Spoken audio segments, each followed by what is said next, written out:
What you can see behind us is a joint effort between our British partners and the 43rd MRBC out of Fort Cavazos, Texas. And what we're doing is we're going to get maneuver across this wet gap.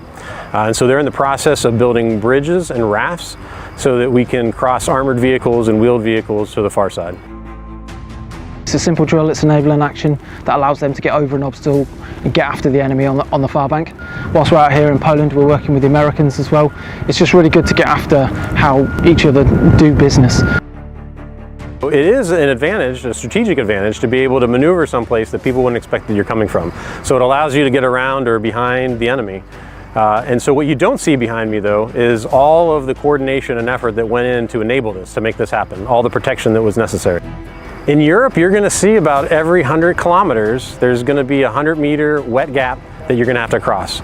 And so if you're maneuvering through an area, this is one of the challenges you're going to have to face. This is one of the most difficult things that we do in the Army because of all of the forces you have to bring together to make this successful. This is another great opportunity to get after sets and reps, as we say, with real traffic. So for my troops, it's always quite difficult to do training scenarios and get brigade manoeuvre troops over.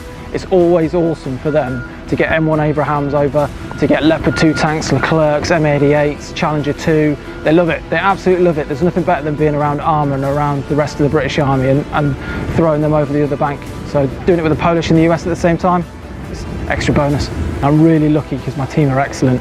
They're great at what they do, they're really professional. So what we're doing in the exercise is ferrying vehicles and tanks, heavy vehicles across the water. We do a thing called closed coupling and open coupling. So that means we can couple into other rigs and make a ferry or a bridge if we need to.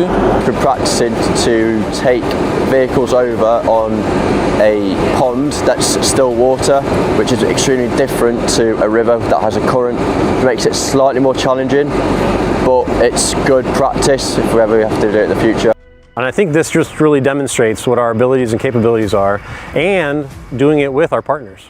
It's been good. Sometimes some different language, some different vocabulary, but I think it's really the same things. We have the same procedures. The takeaway for me, and I think the takeaway for everybody else, is that we're able to do this. We can be called upon to deploy to a foreign land, conduct these operations which are really complex. We can integrate with our partners and we can work together. We can develop a plan and execute it successfully. I think if we can do that here today, we can do this anywhere.